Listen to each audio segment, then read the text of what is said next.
Começa agora na Jovem Pan News. Grandes por Bessa. A plataforma feita especialmente para pessoas com muita personalidade. Olá, muito bom dia. Estamos começando mais um Grandes por Bessa aqui na Jovem Pan News para Curitiba e também para todo o Paraná. E hoje, neste dia 17 de fevereiro, eu tenho o prazer de receber aqui o Dr. Ricardo Ramina, uma grande personalidade da área médica, neurocirurgião, um dos fundadores do Hospital INC, e ele vai conversar com a gente aqui sobre, não só sobre a história do Hospital INC, que acaba de completar 20 anos, completou agora no final de 2023, mas também as milhares de cirurgias neurológicas já feitas por ele e também pela equipe do Hospital INC, por todos os avanços, né, que fazem do Hospital INC, que fazem de Curitiba também uma referência nesta área médico-hospitalar. No segundo bloco, eu recebo Leandro Carvalho, CEO da Supercampo, uma AGTEC sediada aqui em Curitiba, que está fazendo uma revolução aí no mercado do agronegócio, junto às cooperativas, não só aqui do Paraná, mas também de São Paulo, Santa Catarina e Rio Grande do Sul. Doutor Ramina, muito bom dia, um prazer enorme tê-lo aqui conosco hoje no Grandes por Bessa. Muito bom dia, Bessa. É um grande prazer e eu agradeço a oportunidade de poder estar participando aqui desse programa que já tem assim, uma audiência muito grande em todo o estado do Paraná. Eu é que agradeço. Bom, primeiramente, né, o senhor tirou umas merecidas férias, porque eu sei que a sua rotina é bastante, eu não vou dizer pesada, mas é uma rotina muito intensa, né, de cirurgias, de vivência ali dentro do hospital, né? O senhor parece que acaba de chegar aí de um giro pelo Peru, né? Exato, e o Peru é muito interessante em relação à neurocirurgia, porque os incas já realizavam cirurgias neurológicas na época. É mesmo? Então existem crânios com trepanação e a gente sabe que esses pacientes sobreviveram. Imagina, fazer uma craniotomia, abrir um crânio naquela época sem a mínima condição. Mas a gente sabe que eles sobreviveram porque nesses crânios a gente vê que o osso voltou a crescer. Então mostra que aquele paciente, entre aspas, ele sobreviveu à cirurgia. Isso a gente está falando de alguns milhares de anos. Exato, 1530, 1540, quando os espanhóis chegaram, mas os incas já trabalhavam antes com isso. Sim, sim. Então é muito interessante a gente poder visitar o país e ver nos museus. O Brasil estava sendo descoberto e eles já estavam fazendo cirurgias cranianas. Cranianas em condições praticamente terríveis. Terríveis, né? Terríveis. Em plena selva amazônica, talvez, né? Exato. Não sei. O senhor esteve em Machu Picchu? Em Machu Picchu, em Cusco. E é muito interessante estudar a história desses povos latino-americanos, como os astecas, os maias, os incas. E são civilizações extremamente interessantes da gente visitar esses sítios arqueológicos. Sem dúvida. Bom, então eu vejo que médico, quando tira férias, está sempre ali, pelo menos, né? Atento assim à sua área, né? Alguma coisa que possa chamar a atenção, né? A profissão de médico é uma profissão diferente das outras, porque nós, desde a faculdade, a gente não para nunca de estudar até morrer. Eu não digo nem aposentar, porque mesmo médicos aposentados continuam ainda estudando. Eu tenho muitos colegas já aposentados que ainda vão em congressos e que ficam muito interessados em saber o que a gente tem feito de novo na área. Então, realmente, quando a gente viaja, a gente sempre tem um interesse na área também. Exatamente. Até porque o médico, a gente sabe, né, seja qual for a especialidade dele, ele tem que estar sempre, mesmo em férias, sempre meio de plantão, porque ele pode se deparar com uma emergência, nunca se sabe, né? Exato. E nos dias de hoje, com o WhatsApp e tudo, então a gente, por exemplo, estou lá no Japão ou na China, eu estou sabendo dos meus pacientes que estão aqui em Curitiba. O pessoal está me mandando exames, estão discutindo, então online. Quer dizer, então isso é uma coisa realmente espetacular. E aí, às vezes, com o fuso horário, o senhor pode estar lá jantando, tomando um belo vinho, comendo, né, uma iguaria, né, e de repente o paciente está ali necessitando de uma opinião sua, né? Exato, e isso abriu muito assim um horizonte de oportunidades para a gente fazer congressos online. Nós fazemos pelo menos 2 ou 3 congressos por mês, ou reuniões por mês online, com colegas da Austrália, do Japão, da Índia, norte-americanos, europeus. Então, realmente, o mundo hoje mudou muito em relação ao que era há 20, 30 anos atrás. É verdade. Que é exatamente o período em que o INC foi fundado, né, doutor Ramina? Exatamente. E a grande pergunta é por que fazer um novo hospital em Curitiba? Por que eu tive a ideia de criar o INC? Então, quando eu voltei da Alemanha, eu fiquei muitos anos na Alemanha, 7 anos na Alemanha. E quando eu voltei da Alemanha, até meu ex-chefe na Alemanha, que é uma pessoa extremamente conhecida no mundo inteiro, falou: por que você vai para o Brasil? Eu digo: eu vou para o Brasil porque eu quero desenvolver no Brasil tudo aquilo que eu fiz na Alemanha e continuava fazendo na Alemanha. Quando eu cheguei em Curitiba, eu comecei a trabalhar, e eu trabalhei praticamente em todos os hospitais da cidade de Curitiba. E eu não encontrei um local que me desse aquilo que eu tinha como objetivo, que era um hospital assim dedicado muito ao ensino, à pesquisa, um tratamento extremamente assim humano dos pacientes, e que a gente pudesse ter uma tecnologia totalmente nova. E com isso a gente vem fazendo o INC. Eu posso dizer com orgulho que no Brasil hoje não existe nenhum hospital, nem os grandes hospitais de São Paulo, como Einstein, como o Sírio-Libanês, que tenham para a neurocirurgia as condições de trabalho e as condições físicas e de filosofia que nós temos no INC. Então, quando eu trabalhava na Alemanha, a gente recebia muitos pacientes brasileiros de São Paulo, de Brasília, muitos políticos, porque o serviço que eu trabalhava na Alemanha era mundialmente conhecido. E muitos desses pacientes iam para operar lá em Hannover, que não podiam ser operados no Brasil. Chegavam lá, davam de cara com o curitibano. Exato, eu operei muitos casos, muitos brasileiros que foram para lá. Então, quando eu voltei para Curitiba, eu digo: por que os curitibanos têm que ir, por exemplo, para São Paulo, para outros centros? Nós temos que desenvolver aqui. As pessoas vão ficar doentes aqui nessa cidade, não vão ficar doentes em Nova York, em Londres. Então, nós temos que ter aqui o melhor da medicina que a gente possa oferecer para os nossos pacientes. E essa foi a intenção de fazer o INC. Graças a Deus, depois de 20 anos, a gente está muito satisfeito com o que a gente conseguiu. Bom, o INC fez um grande evento, né? O senhor lá e a sua equipe toda, doutor Murilo Menezes, né? Que é seu sócio, também um outro fundador. Teve um grande evento lá no Castelo do Batel, dia 14 de dezembro, que foi para comemorar oficialmente os 20 anos, né? O senhor recebeu até uma homenagem da Câmara Municipal, né? Isso. Na verdade, a gente tem trabalhado muito com programas sociais também. Muitos programas sociais aqui, porque a medicina, eu sempre falo, não existe assim diferença quando o paciente entra dentro do centro cirúrgico. Se for uma pessoa muito humilde, um favelado, por exemplo, ele é exatamente igual ao presidente dos Estados Unidos. Quando a gente vai fazer a cirurgia, o cérebro é igual, é tudo igual. Então a gente tem que oferecer também para as pessoas mais carentes a oportunidade de tratar de uma maneira como trataria o presidente dos Estados Unidos. E essa é uma das, assim, a filosofia que a gente tem no INC. Muito bem. Parabéns, aliás, né, por essa visão da medicina que o senhor tem. Mas eu queria entrar um pouco mais aqui na história do INC. O senhor começou na Santa Casa de Curitiba? Eu formei na Católica e comecei a trabalhar na Santa Casa. Aí, naquela época, ainda hoje, os melhores lugares no mundo para fazer neurocirurgia, basicamente, era a Alemanha, Estados Unidos e Japão. E aí eu tive a oportunidade de ir para a Alemanha para fazer uma formação completa, e eu ia ficar na Alemanha, inclusive. O senhor já falava alemão?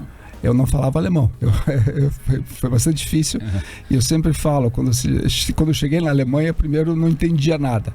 Depois eu entendia, mas não conseguia falar. E finalmente eu aprendi a falar alemão, e aí é uma língua, quase que uma língua materna para mim, falo do alemão. Mas realmente isso demora muitos meses para a gente se adaptar. Certo. Bom, aí o senhor, então, aí o senhor começou na Santa Casa e... Isso, aí eu fui estive em Frankfurt, e de Frankfurt eu fui para Hannover. Então, esse foi o trajeto que eu fiz assim para a formação. E depois de formado, de já ter o título de especialista na Alemanha, que são 6 anos, para ter o título de especialista. Aí eu ainda fiquei como chefe de clínica, que é a segunda pessoa do serviço, fora o diretor do serviço. assumindo todas as responsabilidades, não só médicas, mas também administrativas. Certo. Exatamente. Então o senhor começou em 73, né? Que o senhor, 75 me formei. O senhor se formou em 75. Isso. Certo. E aí o senhor então, aí foi ser estagiário no serviço de neurocirurgia da Santa Casa de Curitiba. É residência médica. Residência médica estagiário é um pouco diferente. Residência médica é aquele médico que começa na profissão e que assume essa responsabilidade já de acordo com o seu nível de formação. Mas ainda na faculdade? O senhor, não. Depois de formado. Já formado, como residente, sim. Isso. Certo. Ok. Bom, mas aí naquela época, né, os diagnósticos eram muito, em relação a hoje, muito, talvez... Exato. Muito precários. Na verdade, nessa época, a tomografia computadorizada estava recém começando no mundo. E foi interessante porque o meu antigo chefe, entre aspas, da Santa Casa, ele fez uma profecia que a tomografia só chegaria em Curitiba uns 20 anos depois. E praticamente um ano depois já estava funcionando aqui. Então, a tomografia veio assim, mudar completamente a forma da gente fazer o diagnóstico. Graças a Deus, melhorou muito o diagnóstico. E só para ter uma ideia, na época, no início, a tomografia, para a gente fazer uma tomografia de crânio, levava quase que 1 hora. Coisa que hoje a gente faz praticamente em 1 minuto e meio ou 2. Então, a tecnologia é impressionante nessa área, na área de neurocirurgia, como ela desenvolve. Aí veio a ressonância, vieram todos os exames de imagem, já muitos exames hoje genéticos, e faz com que a gente possa realmente ter um diagnóstico muito mais preciso e ajudar de uma maneira real muitos pacientes. E também isso deve resultar no sucesso, né, na recuperação de muitos pacientes, né, que sofrem um AVC, por exemplo, né? Com certeza. E o AVC é uma das doenças assim, muito frequentes. Nós recebemos no INC por dia 2 ou 3 pacientes com AVC. É mesmo? Então é uma quantidade muito grande. Tem várias causas para isso. E é muito importante, principalmente no AVC, o tratamento precoce.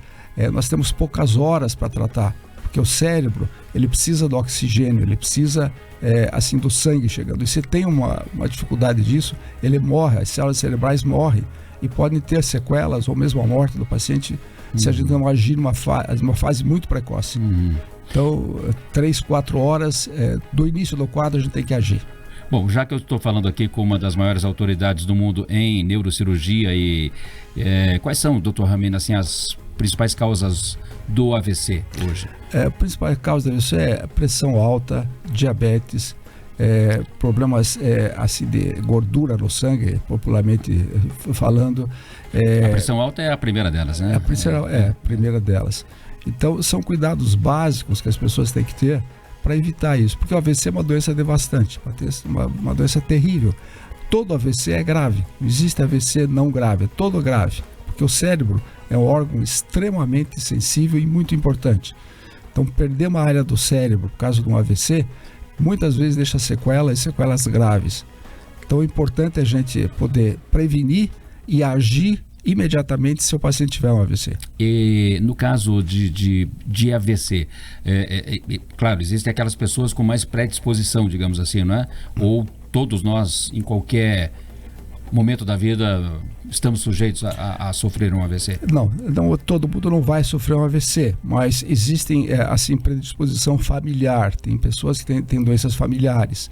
E também a forma as pessoas têm uma conduta social assim diferente. Então, você vive num meio em que tem uma dieta muito, muito ruim, que tem um colesterol muito alto. Então, isso tudo propicia a possibilidade daquela família, daquelas pessoas terem mais AVC. Alimentos que podem contribuir para elevar o nível da pressão, né, da pessoa, isso, esse tipo de pressão coisa. arterial e gordura no sangue, tudo. Hábitos alimentares e sociais também, né? Exato. Os seres humanos hoje vivem muito, eles vivem 70, 80, 90 anos. No passado, não muito longínquo, as pessoas viviam 40 anos, 30, 40 anos. Então a gente evoluiu muito na sociedade. E nós temos que tomar cuidado. E o corpo humano sofre com isso, se não for realmente assim, adequado ao que as pessoas fazem. Só para encerrar esse caso do AVC, ele não tem uma idade específica que ele escolha para para atingir uma pessoa, não, né? Depende muito da causa. Então nós temos AVC em pessoas jovens, como tem às vezes problemas cardíacos, ou problemas familiares, ou doenças familiares, ou algumas coisas assim. Ou AVC hemorrágico. O AVC hemorrágico é a ruptura de um vaso, o mais frequente é a ruptura de um aneurisma intracraniano. E isso é uma doença do paciente mais jovem. O AVC isquêmico, aquele que fecha os vasos, esse é de um paciente mais de idade, porque já tem mais arteriosclerose, tem outras doenças mais crônicas. Certo. O Hospital INC hoje, ele ampliou seu leque de atendimento, né? Ele não é um hospital 100% só voltado a neurocirurgia ou doenças neurológicas, né? Quando eu idealizei a criação do INC, o que eu percebi é que nós precisaríamos ter uma enorme infraestrutura de alta complexidade na neurocirurgia. Porque a neurocirurgia é uma especialidade de altíssima complexidade, tanto na parte de diagnóstico, de laboratórios, de UTI, de centro cirúrgico, de cuidado pós-operatório. E quais são as outras especialidades que também precisam disso? Cirurgia cardíaca, cardiologia e oncologia. Então esse tripé é que deu a nossa intenção de criar um hospital de alta complexidade. Porque o que eu uso de infraestrutura é o que o meu colega, Dr. Francisco Costa, usa na cirurgia cardíaca e da parte da oncologia também. Então essas três especialidades são o carro-chefe do INC.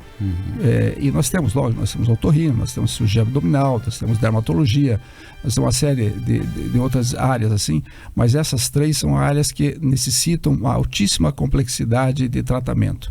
Hoje as instalações do INC, claro que nesses últimos 20 anos elas devem ter crescido muito, né? Deve ter começado não sei com quantos metros quadrados e hoje quantos são?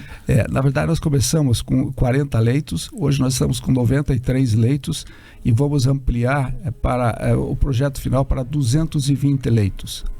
Olha só. Nós temos no momento 6 salas de cirurgia, nós vamos ampliar para 9 salas de cirurgia.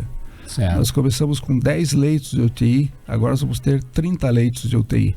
Então, eu sempre falo, o hospital é como se fosse um ser vivo. Todos os dias tem uma nova necessidade, está sempre crescendo. Então, na verdade, é o pior ramo de investimento que existe é a área de saúde. Uma série de motivos. Mas é uma necessidade. Como tem a necessidade da alimentação, tem a necessidade da saúde. Porque a medicina, ela combina duas coisas, né? Ela é um negócio, mas antes de ser um negócio, ela é um sacerdócio, né? Para fazer um trocadilho aí com as palavras. Eu sempre falo, eu dou um exemplo muito interessante. Por exemplo, como entender o que é medicina. Se eu opero uma criança, que nós temos o programa da criança, a gente pode conversar sobre isso, gratuitamente. Sim, quero falar disso. Totalmente gratuitamente. O NeuroKids. Isso, o NeuroKids. E essa criança, ela sai super bem do hospital, curada, com toda a tecnologia possível e imaginável. Isso foi um péssimo negócio para o hospital, porque o hospital não ganha nada. Agora, se a gente opera uma pessoa com muitas posses... Do ponto de vista meramente econômico, né? Digamos assim. E o paciente vai a óbito. Do ponto de vista médico, hospitalar, é horrível, terrível. Mas do ponto de vista empresarial é ótimo, porque ele gastou muito dinheiro. Então, como médico, o que a gente tem que ver é isso. O que importa mesmo não é a parte financeira. O que importa é o resultado do tratamento. E eu acho que, infelizmente, a gente tem notado que os médicos mais jovens, e eu formo médicos há mais de 30 anos, eu tenho visto que uma nova geração tem muita preocupação, muito mais com a parte financeira do que com a parte médica, com a parte de tratamento. Então, e o NeuroKids, né, é um programa que foi criado pelo senhor, né? Que tem os custos bancados pelo próprio hospital, né? Pelo próprio Hospital INC, também por médicos e doadores individuais, e que atende crianças não só do Brasil, né, com problemas, com doenças neurológicas, tumor cerebral e tudo mais, mas também de países aqui próximos, né, do Brasil, da América do Sul. Exato. Uma das maiores tragédias que existe é quando a gente recebe um casal com uma criança com tumor cerebral. Então, quantas milhares de vezes eu já vi isso na minha frente. Chega um pai desesperado, uma mãe desesperada com um filho, com uma filha com tumor cerebral. E a gente oferece o máximo que a gente pode, graças a Deus, a maioria das vezes tem uns bons resultados. Mas aí eu fiquei pensando, E o coitadinho daquela criança que realmente não tem assistência, que fica com muita dificuldade de conseguir uma assistência. Nós temos que oferecer... E que, se tratada, poderia ter uma vida normal, né? Poderia ter uma vida normal. Aí a gente desenvolveu esse programa que chama INC Neuro Kids. É um programa que a gente opera já há muitos anos, crianças, de uma maneira, os médicos totalmente gratuitos, hospital, a maior parte gratuitos, mas nós temos também a participação de empresas, de doadores, e que tem nos ajudado a desenvolver esse programa. Quantos pequenos pacientes o senhor já atendeu lá nesse programa? Nesse programa, perto de 50 pacientes. 50 pacientes. E é interessante que essas crianças, elas chegam para o hospital e elas são atendidas, elas ficam, lógico, com a mãe, com o pai. O pessoal da enfermagem tem um carinho que até realmente dói o coração de ver, assim, tão bonito que é. Elas tratam essas crianças como se fossem pequenos príncipes ou princesas. Então a gente vê técnicos de enfermagem que são pessoas mais assim humildes, trazendo um chocolatinho, trazendo um presentinho para essas crianças, porque isso comove todo mundo. Sem dúvida. Posso imaginar muito bem, né? Agora, doutor Ramina, bom, tem tanta coisa aqui pra gente falar que, né, espero que dê tempo, mas eu queria falar, tem uma parceria do Hospital INC muito bacana, aqui com o Grupo RIC, né? Parece que já foi feita uma série lá mostrando, acho que esse programa inclusive, né? O NeuroKids, não foi? Exato. Na verdade, nós temos um carinho muito especial pela RIC. Eu conheci o Leonardo Petrelli, que é o presidente aí, há muito tempo atrás, uma situação também médica, e eu notei essa pessoa. Quem é essa pessoa?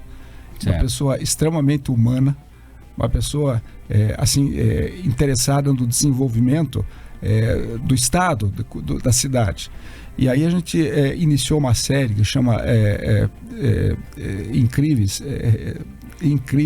de INC, né? Com as iniciais, né? INC. A gente fez uma série na televisão em que a gente aborda, por exemplo, cirurgias cardíaca, neurológica, e um dos episódios foi com essas crianças. Então, entrevistando os pais, as mães, assim, a mãe, o pai, essas crianças, mostrando essa criança depois da cirurgia, para mostrar como funciona o hospital. Essa série foi ao ar no 2020 e 2021, né? 20 e 21. Aliás, 21 e 22. 21 e 22, exato. Então, muito interessante. E nós estamos preparando para esse ano mais uma continuação dessa série, inclusive mostrando os bastidores do hospital. Porque a maioria das pessoas, e mesmo os médicos que trabalham no hospital, não tem ideia dos bastidores do hospital. Então, aquela secretária que chega de manhã, como ela sai de casa, como ela chega no hospital, como é a cozinha do hospital, como é a farmácia no hospital, como é o pessoal da limpeza, que cuidados que tem que ter. Então a gente quer mostrar isso para o público, assim, em geral. Que bom, muito bacana. Já tem data de estreia, nome, tudo? O nome é a continuação da série. Agora, a estreia possivelmente a partir do meio do ano. Do meio do ano. E aqui, mais uma vez, em parceria com a RIC. Com a RIC TV. Olha só. Bom, e eu imagino que o INC, hoje a equipe toda, né, incluindo médicos, corpo médico e funcionários, são quantas pessoas? Nós temos praticamente 600 funcionários trabalhando no INC e mais de 200 médicos. Então, realmente é uma coisa bem complexa, porque cirurgias de alta complexidade e hospitais, eles trabalham 24 horas por dia, o ano inteiro. Então, no meio da madrugada, nós temos pessoas chegando no hospital, nós temos que ter uma equipe preparada, nós temos que poder operar um doente às 2, 3 da manhã, em junho, julho, no frio de Curitiba, e com condições ideais. Que esse é o objetivo do hospital. E o seu filho também é neurocirurgião, né? Eu tenho um filho e um sobrinho neurocirurgiões. Meu filho ficou 13 anos na Alemanha e voltou agora faz 3 anos. E o meu sobrinho ficou 9 anos na Alemanha e voltou agora. Seu filho é o Christopher. É o Christopher Ramina, certo. Exato. E o seu sobrinho? É o Guilherme. Uhum. Mas eu tenho uma equipe médica formada conosco, nosso staff da neurocirurgia, a maioria são formados por nós mesmos. São pessoas que hoje eu tenho o maior orgulho de dizer que são os grandes especialistas das diferentes áreas, não só no Brasil como no mundo. São pessoas que são convidadas constantemente para apresentações, congressos no mundo inteiro. Reconhecimento no mundo inteiro, nos Estados Unidos, na Europa. Isso nos dá muito orgulho. Sem dúvida. O Christopher atua aqui em Curitiba hoje. Atua, trabalha, todos eles trabalham no INC. E essa é uma característica que todos os médicos da neurocirurgia só trabalham no INC, não trabalham em outros lugares. Tem especialidades que têm essa característica. Por exemplo, a gente opera um paciente lá no INC e está trabalhando, e tem outro paciente lá no outro hospital, do outro lado da cidade. O paciente não está passando bem, aquele que foi operado, até chegar lá, possivelmente já é muito tarde. Então nós trabalhamos como cirurgia cardíaca, neurocirurgia, deve ser só em um lugar. Porque naquele lugar você tem uma equipe bem formada para atender 24 horas qualquer intercorrência, que é fundamental nessa especialidade. Sem dúvida, sem dúvida. E claro, né, para quem está nos ouvindo aqui e eventualmente está com algum familiar, ou seja, um amigo lá no INC, é muito bom ouvir isso, né? A pessoa fala assim, fica mais tranquila, né? Porque isso traz uma tranquilidade, uma segurança a mais para o paciente, né? Exatamente. Se às 2 da manhã o paciente tiver uma complicação, ele vai ter imediatamente um exame, porque tem um médico dentro do hospital da minha equipe e vai ser atendido imediatamente. Então, como eu falo, eu tenho muitos colegas, muitos amigos em São Paulo que atendem 4, 5 hospitais. Eles não conseguem nem ver os pacientes que eles operam, porque é impossível, pelo trânsito, pela dificuldade. Claro. Sem dúvida alguma. Bom, doutor Ramina, infelizmente o nosso tempo aqui já está chegando ao final e certamente certamente vão ficar devendo aqui abordar muitas coisas, fazendo muitas outras perguntas ao senhor, inclusive, acabei não citando aqui as inúmeras homenagens que o senhor já recebeu ao longo desses 50 anos de carreira. Quase 50, São quase 50? Quase 50. Então, já me perdoe por ter arredondado aqui os 50 anos, mas enfim, entre essas homenagens, o senhor foi homenageado na última edição do Congresso Brasileiro de Neurocirurgia, que é o evento científico mais importante dessa especialidade no país, que ocorreu em outubro em São Paulo.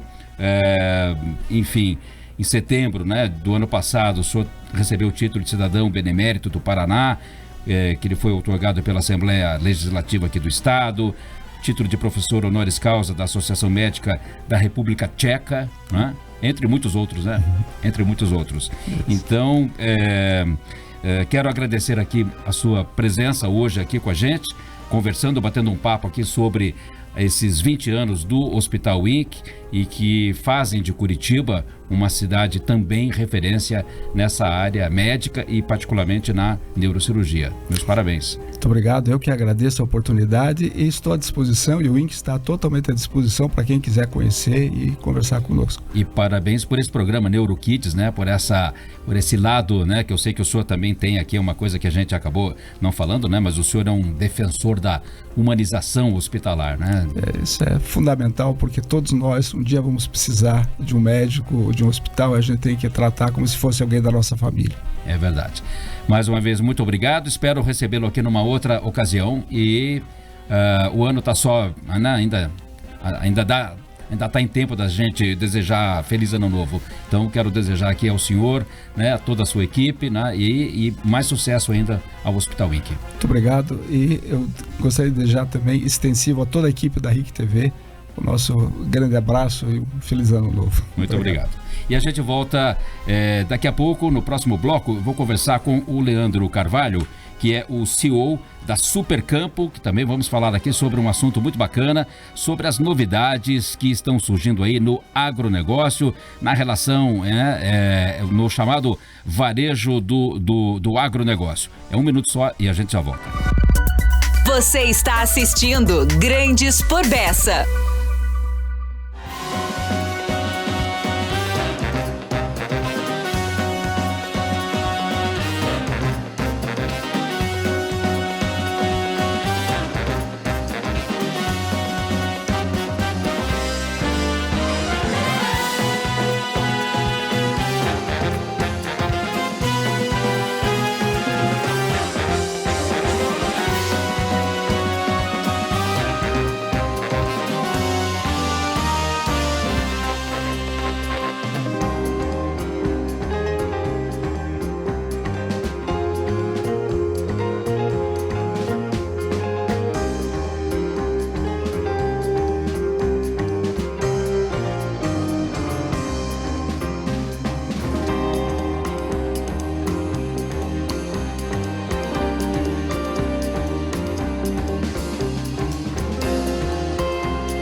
Estamos de volta com Grandes por Bessa, a plataforma feita especialmente para pessoas com muita personalidade. Olá, estamos de volta com Grandes por Bessa deste sábado 17 de fevereiro.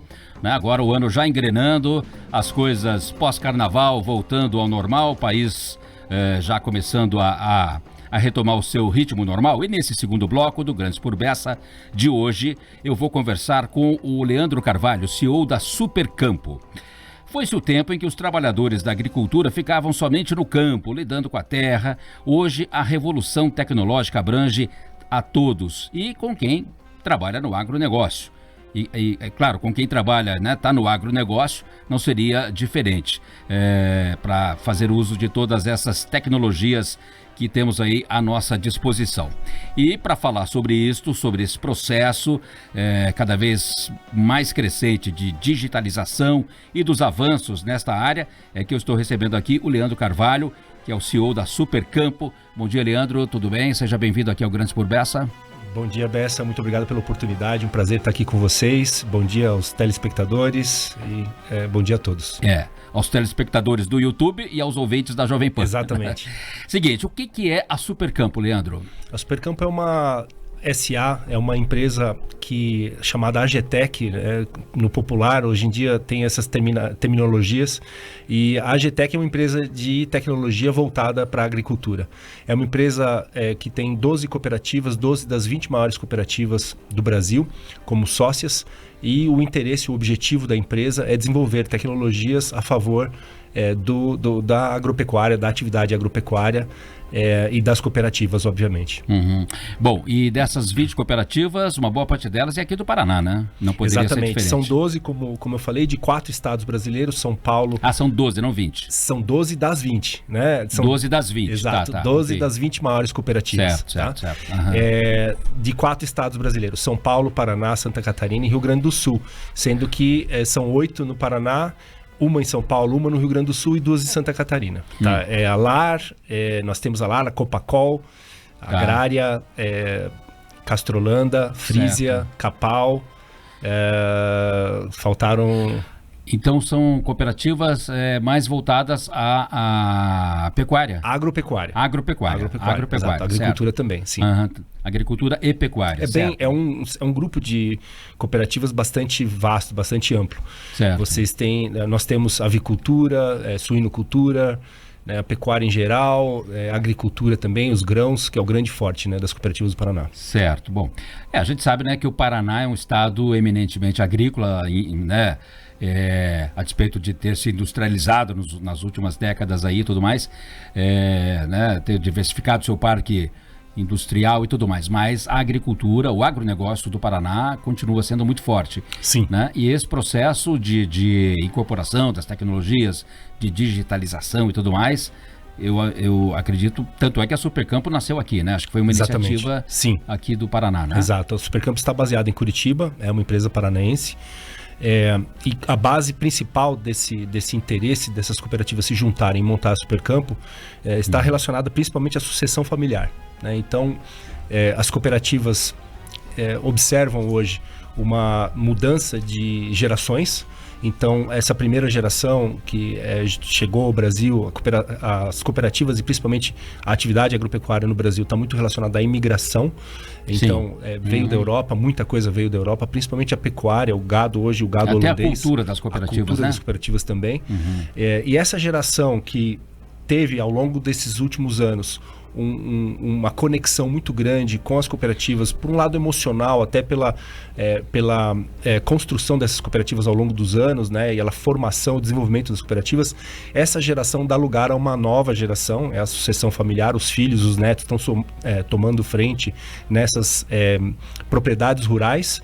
E por conta disso, essa geração é mais digitalizada, E preocupando-se com isso, ou seja, olhando já no futuro, as cooperativas estão se preparando para essa nova geração. geração. Em poucas palavras... Desculpa te cortar aqui só uma coisa, mas os postos de comando das cooperativas ainda estão nas mãos de pessoas mais velhas, né? Exato, exatamente. Os seus cooperados que estão passando principalmente por essa sucessão. Entendi. E, inevitavelmente, o comando também vai ser passado, né? Então, hoje, as novas gerações estão assumindo as propriedades rurais. Eles são também cooperados, então os cooperados das cooperativas já estão se renovando também nessa questão geracional e, obviamente, os conselhos, enfim, as lideranças das cooperativas também vão sofrer essa sucessão, né? Vão passar por essa sucessão.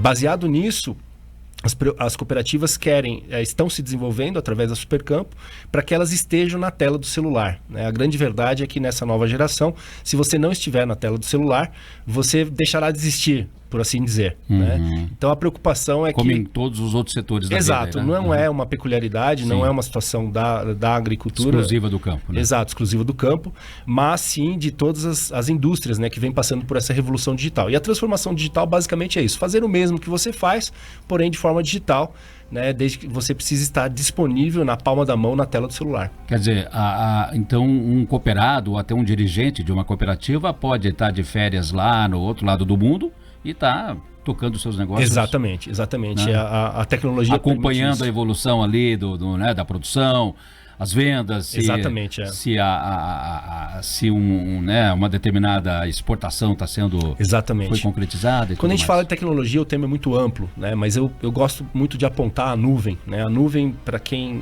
não é tão tecnólogo assim, é um espaço virtual onde você armazena as informações, e o grande benefício da nuvem, que na minha opinião foi uma grande virada de chave, né, no mundo tecnológico, é que você pode acessar a informação independente de onde você estiver. A nuvem é uma analogia, né? É uma analogia. Com a nuvem da natureza. Exatamente, né?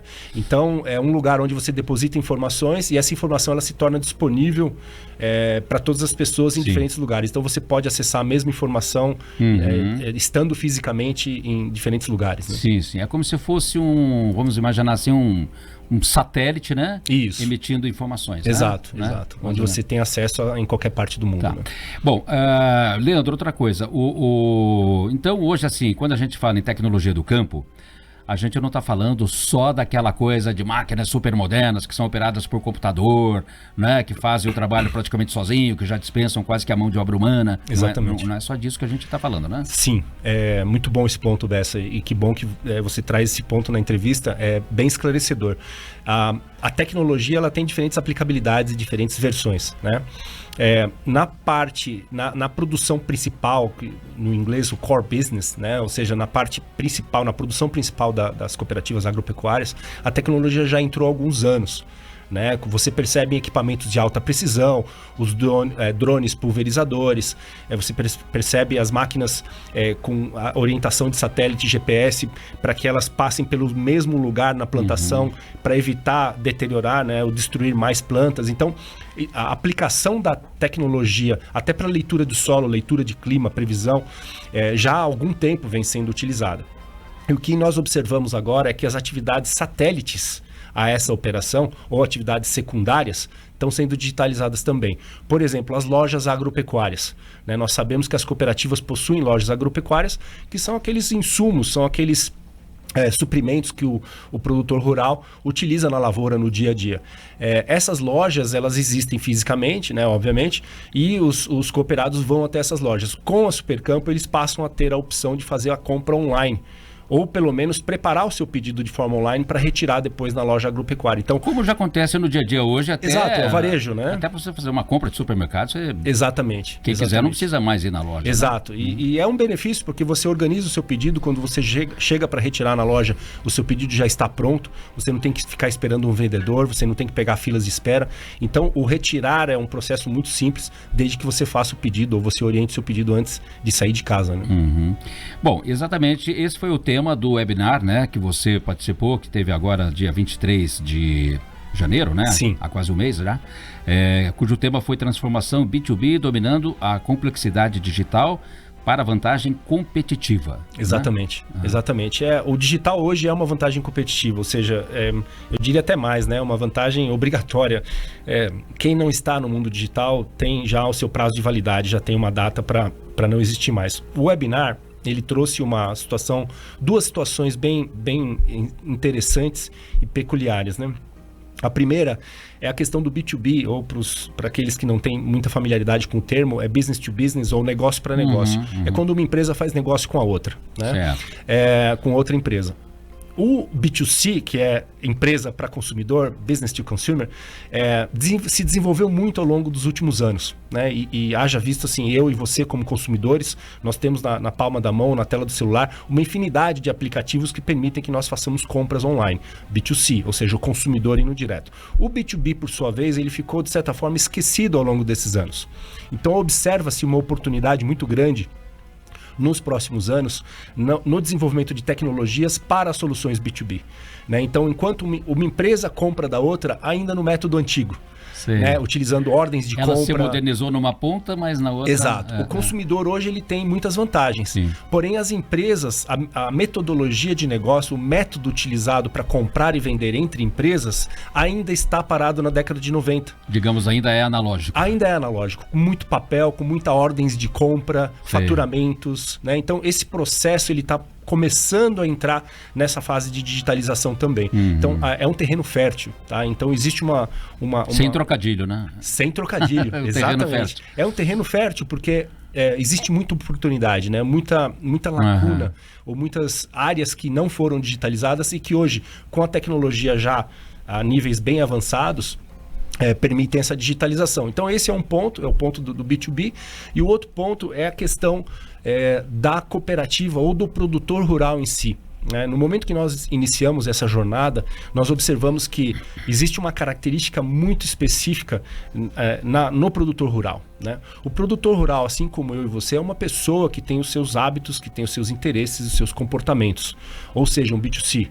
Né? Ou seja, um consumidor... Ele é as duas coisas, né? Exato, porém quando ele vai pagar, bem como você disse, quem paga por essa conta é a propriedade dele. E essa propriedade tem um CNPJ, ou seja, um B2B.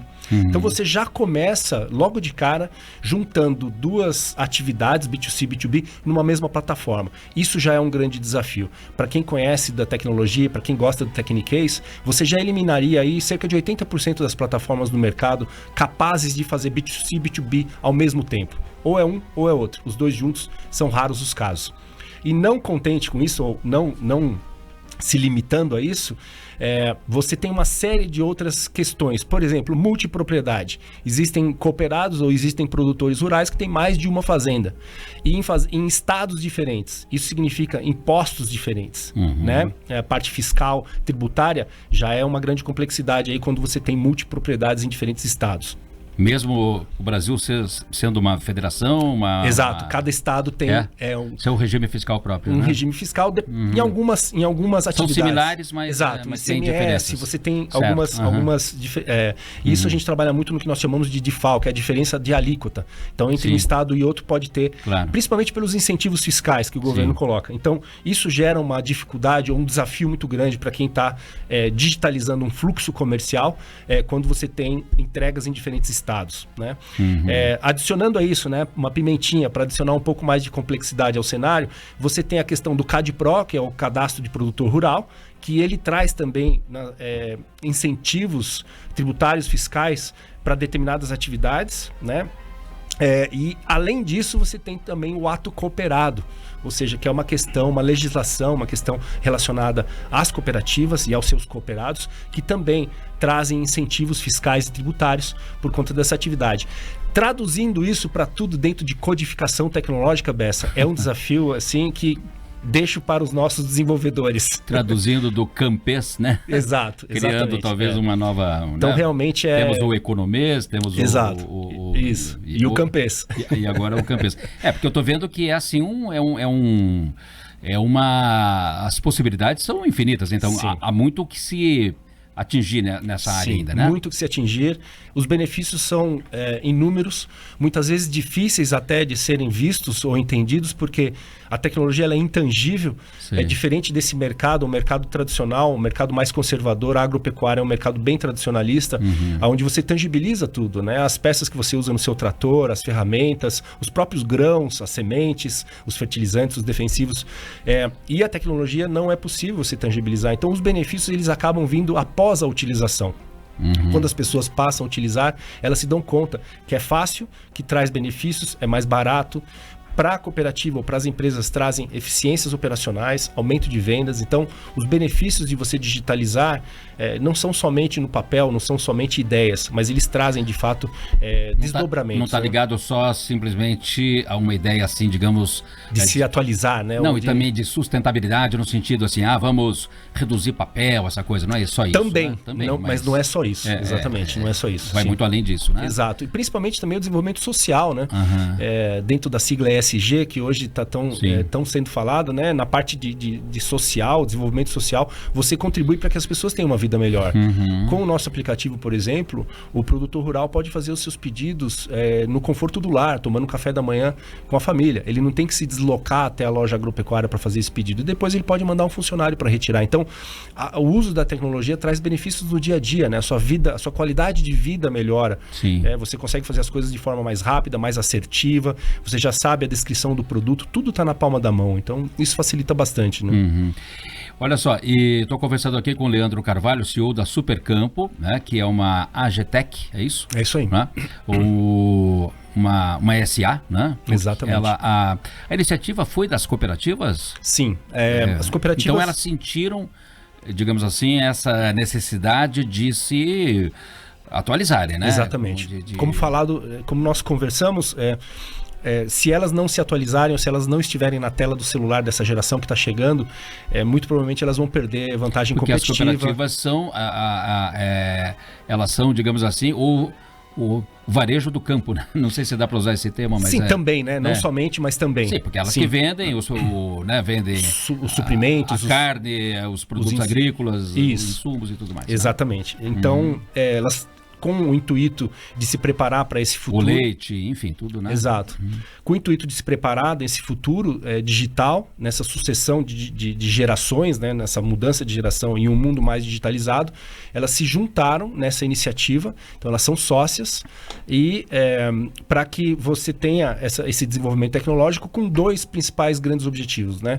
O primeiro é o efeito rede. Quando eu me junto com outras 12, né? Quando eu monto um grupo de 12 cooperativas, eu tenho o que é chamado, o sexto princípio cooperativista, é a intercooperação. Então, as cooperativas elas têm um manual, um guia. Esse guia tem 7 princípios e o sexto deles é a intercooperação. Então, as cooperativas elas são... É uma espécie de 7 mandamentos, então, das cooperativas. Isso, exatamente. E o cooperativismo, ele incentiva a intercooperação, que as cooperativas cooperem. Troquem, é claro. Exato. Né? Então, que façam jus ao nome, né? Exato. A intercooperação, ela é a cooperação exponenciada. Né? Então, e eu costumo dizer que é o Brasil que deu certo. Né? O cooperativismo no Brasil é um exemplo de construção através da ética, de valores, de uma forma muito sólida. Hoje, o agronegócio brasileiro corresponde a 25%, 27% do PIB brasileiro e muito disso através das cooperativas. Então, ou seja, 1/4, né? Exato. Com foco nisso, elas desenvolveram essa plataforma para usufruir desse efeito de rede, né, da intercooperação. São 12 cooperativas juntas, então juntas elas podem fazer muito mais. Essas 12 representam o que em termos de faturamento? De 4 a 5% do PIB agronegócio, ou seja, desses 27% do PIB brasileiro que é agro, de 4 a 5% proveniente dessas 12 cooperativas que são sócias da Supercampo. E o outro ponto, além do efeito de rede, é a eficiência operacional. Né? Seria muito mais custoso para essas 12 cooperativas montarem cada uma a sua Supercampo, digamos assim. Se cada uma fosse fazer o seu portal, fosse fazer o seu desenvolvimento individualizado, elas gastariam cerca de 4 ou 5 vezes mais do que se juntando numa iniciativa única. Ou seja, é um custo que é dividido entre 12, né? E os ganhos são muito mais... potentes, eu diria assim, porque é muito melhor eu errar e aprender de 12 do que errar e aprender de uma. Claro. Então, tudo aquilo que eu passo com uma, eu divido com as outras 11. Né? O ganho é coletivo.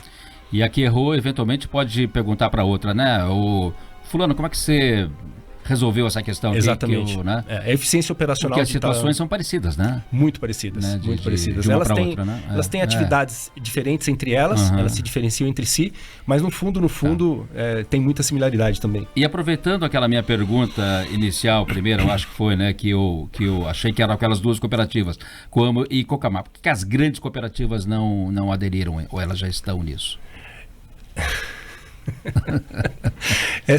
Existem grandes cooperativas que estão em diferentes momentos, né? Algumas cooperativas já estão mais avançadas no desenvolvimento tecnológico, outras nem tanto, tá? Então é difícil você empurrar a goela abaixo, né, no popular. É uma tecnologia que muitas vezes nem será utilizada para determinada empresa, né? Então não é porque eu estou passando pela transformação digital, que a transformação digital está na moda, que eu tenho que me digitalizar. Eu acho que isso diz respeito muito ao momento que cada cooperativa está vivendo, aos seus interesses futuros, à sua visão de futuro. Nós estamos abertos, como eu falei, é uma iniciativa intercooperativista. Existem possíveis novas cooperativas que entrem, existem conversas atualmente com outras cooperativas também que possam vir a ser sócias. E assim como em outras atividades intercooperativistas, a Supercampo está aberta à entrada de novas cooperativas também. Então, não é porque são 12 que vão continuar 12. Claro. Então, muito provavelmente teremos outras em breve. E falando em futuro, né, que você comentou há pouco, né, o futuro digital, então, do agronegócio ainda tem muita coisa. Muito para ver ainda, né? Muito para ver. Nós estamos somente na ponta do iceberg. É só o início de uma grande jornada. Como eu comentei sobre as complexidades na configuração, então você customizar e configurar uma plataforma digital para a produção agropecuária não é uma tarefa simples. Existem grandes desafios por essa complexidade tributária fiscal. E nós estamos chamando isso de C2F. É mais um termo em inglês, mas é Cooperative to Farmer, que significa da cooperativa para o produtor ou para o fazendeiro. Essa relação é uma relação muito sólida e, ao mesmo tempo, uma relação complexa na questão técnica, né? Por tudo que eu já falei, pela complexidade tributária, pela questão de multipropriedade. Então, isso, quando você traduz no desenvolvimento tecnológico, isso pode ser um grande desafio, pode ser uma grande complexidade. E aquela coisa, né, Bessa? Nós, como pessoas, usuários da tecnologia, nós sempre achamos que é algo simples. Ah, mas é só uma tela. Ah, mas é só um botão. Ah, mas é só uma funcionalidade. Quando esses pedidos ou quando esses interesses por uma página, por um botão ou por uma funcionalidade específica é traduzido para linhas de código de programação, isso pode ser uma coisa bem complexa. Então, dependendo da exigência ou dependendo do desafio, isso pode ser... Pode se multiplicar, pode se potencializar na hora de desenvolver, na hora de codificar mesmo, para se tornar um portal, para se tornar uma funcionalidade tecnológica, né? E, Leandro, a Supercampo é uma iniciativa pioneira ou ela se baseou em algum modelo já existente? Não, uma iniciativa pioneira. A Supercampo é a maior iniciativa de intercooperação digital na história do agro brasileiro. Então, é pioneira, é única, não existe outra parecida. Que legal. E surgiu aqui, então, Paraná, Santa Catarina e... São 4 estados, São Paulo, Paraná, Santa Catarina e Rio Grande do Sul. Porém, uma iniciativa aqui... São Paulo para baixo. Exato. Instalada em Curitiba, né? Em Curitiba, a sede aqui. Exato. Onde fica a sede? A sede está próximo do Parque Barigui, aqui em Curitiba mesmo, ali na Mário Torinho com a Martim Afonso. Ah, sim. Na esquina ali. Onde é? Ali no Campina do Siqueira. Isso, do lado do terminal Campina do Siqueira. Certo. Olha só, e ela é uma empresa de que porte? Assim, ali a sede mesmo, o escritório ali, vocês têm... Hoje nós estamos com cerca de 25 funcionários. A grande beleza da tecnologia é essa, você consegue processar grandes volumes de faturamento com um corpo de trabalho, né? Um corpo de colaboradores relativamente enxuto, considerando o volume que é transacionado. Tá? É escalonável, né? Escalável. E dessa força de trabalho de vocês ali, que tipo de profissionais ali? Nós temos mais da metade, inclusive, são desenvolvedores tecnológicos, né? São programadores. Esse pessoal de TI. Pessoal de TI, e não somente o pessoal de TI, porque hoje a TI ela tem 2 viés, né? 2 frentes. A TI infraestrutura, que a gente chama, que é quem cuida dos computadores, do e-mail, das impressoras, e o pessoal da codificação ou programação, vamos dizer assim, que é o pessoal que desenvolve desenvolve as linhas de código, né? Então metade é o pessoal de desenvolvedores de tecnologia e a outra metade comercial, né? Ou seja, então ali é quase que um centro nervoso ali, né, de boa parte da produção do agronegócio desses 4 estados. Sim, né? Exatamente. Do que sai, do que é vendido, do que é exportado. Muita coisa não passa pela plataforma, né? As exportações, por exemplo, são negócios, são modelos ou são frentes que ainda não estão na plataforma. O nosso objetivo, e como eu digo, o portal ele pode ser um super portal, não somente para compras no varejo, mas para compras de insumos defensivos, fertilizantes, sementes, enfim, multiuso, né? A tecnologia permite múltiplas aplicações. Certo. Bom, infelizmente, né? Deixando bem claro que infelizmente o nosso tempo já está no fim. Então, só para a gente concluir aqui, Leandro, então a Supercampo é uma plataforma digital, de forma bem resumida, de compra e venda de produtos agrícolas. É, né? Isso aí. Uma facilitadora dessa Sim. relação aí, né? Exatamente. Entre as cooperativas e os produtores, né, rurais. Exatamente, é isso. É interessante na tecnologia que para uma plataforma ou para um portal, você vender uma botina e vender uma tonelada de semente, para tecnologia é praticamente a mesma coisa, a gente chama de commodity, porque você tem a foto de um produto, a especificação técnica, a descrição e um preço. Isso pode ser de uma tonelada. Segue o padrão desses sites de venda que tem por aí aos montes, né? Então, isso é muito proveitoso, isso é muito, eu diria até para o entusiasta como eu sou, eu diria até que é bonito, porque você pode vender uma tonelada de soja com a simplicidade ou com a facilidade que a tecnologia te traz, como se você estivesse vendendo um par de sapatos, né? Então, essa facilidade, essa simplicidade que a tecnologia traz é a grande razão pela qual nós estamos caminhando para essa transformação digital, né? Maravilha, olha só. Conversei aqui com o Leandro Carvalho neste sábado, dia 17 de fevereiro, nesse segundo bloco. Um assunto super interessante, né? Porque eu acredito que quem está nos ouvindo aí, o nosso público, ele é heterogêneo, tem de tudo um pouco e deve ter muita gente do campo, né, do agronegócio, claro, muita gente que deve estar sabendo já da existência da Supercampo e também pessoas que não estão sabendo, enfim. E, Leandro, olha, muito obrigado, parabéns pela iniciativa, né, de ter de termos essa empresa aqui e aqui, enfim, em Curitiba, né? Curitiba que recebeu aí o título recentemente de cidade mais inteligente do mundo e tem uma empresa aí que tá assim, bem dentro desse espectro aí, né? É isso aí, eu volto a deixar bem claro que a Supercampo está aberta a novas sócias, novas cooperativas sócias, e nós temos também um modelo de negócio... Mas só cooperativas do agronegócio, né? Só cooperativas do agronegócio, muito bem falado, porque existem as cooperativas de crédito, outras cooperativas, cooperativas agropecuárias. E além de sócios, nós temos também um modelo que nós chamamos de SaaS, que é Software as a Service, ou uma plataforma como serviço. As cooperativas não sócias podem contratar o serviço da Supercampo. Então, caso você seja uma cooperativa e queira digitalizar o seu fluxo comercial, seus fluxos comerciais, a Supercampo está à disposição, pode ser contratada. Agradeço mais uma vez pela oportunidade, obrigado Jovem Pan, obrigado aos telespectadores e os ouvintes também, já aprendi. Obrigado Bessa pela oportunidade, um prazer sempre estar aqui. Muito obrigado, e a gente fica por aqui, desejo um ótimo final de semana a todos e até o próximo sábado. Você ouviu Grandes por Bessa.